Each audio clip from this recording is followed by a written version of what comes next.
Hola, feliz 20 de enero del 2025. Te habla María Urbano, tu agente de finca raíz aquí en la Bahía de Tampa.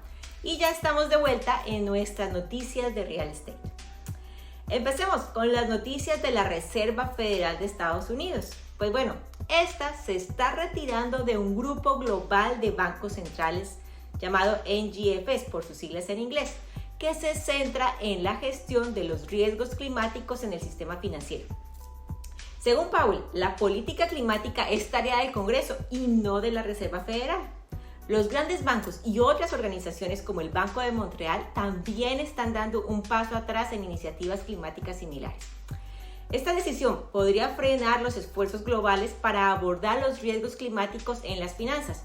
Podría dejar a Estados Unidos básicamente con menos voz en la formulación de políticas climáticas y hacer que los sistemas financieros estén más expuestos a problemas relacionados con el clima. Además, que otras instituciones podrían seguir su ejemplo, poniendo los objetivos climáticos en un segundo plano. Hay gente que dice que esta decisión puede ser un intento de evitar una reacción política negativa y permanecer neutral en cuestiones decisivas, especialmente ahora que el presidente Donald Trump, un crítico de la política climática, está a punto de asumir el cargo. Y por cierto, la inauguración presidencial se está llevando a cabo justo en estos momentos en Washington, D.C.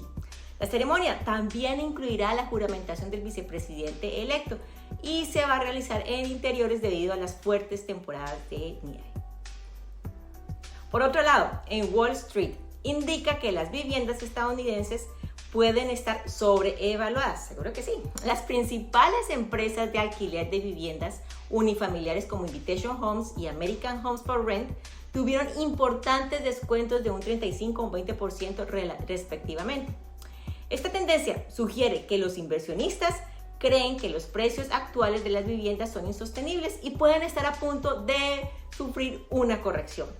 Para volver a tener estos inversionistas interesados, necesitamos menores costos de endeudamiento, mayores alquileres o tasas de capitalización más atractivas, o definitivamente una caída del 10 al 15% en los precios de las viviendas. Vamos a ver, ojalá que así sea.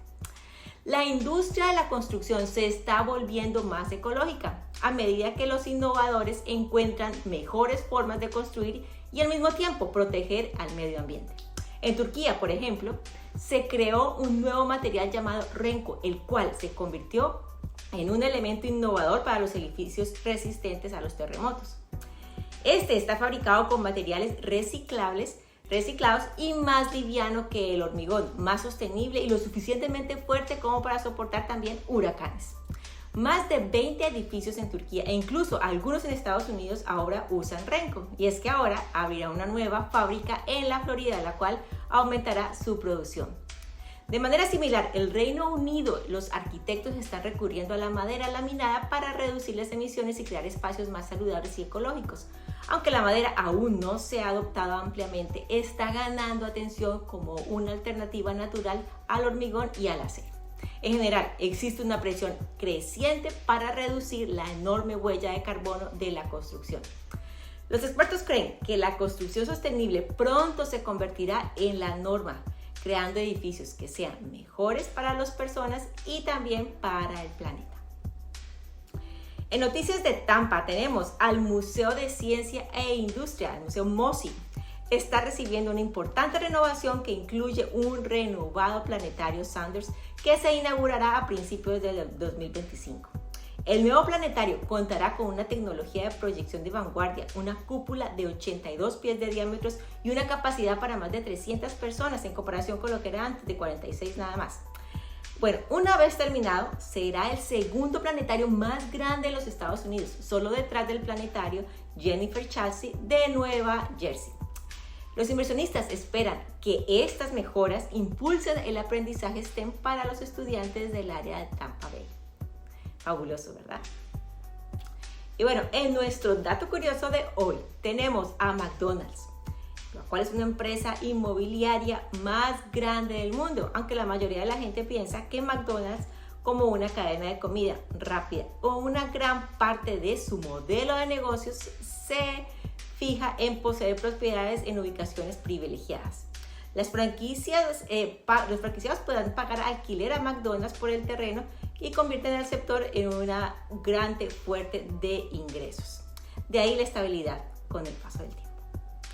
Bueno, para hoy, 20 de enero del 2025, la tasa de interés promedio actual para hipotecas fijas a 30 años es del 7,11%, aumentando 5 puntos básicos desde la semana pasada. Y bueno, esto es todo por hoy. Espero que tengan una excelente semana y nos vemos la próxima. Bendiciones.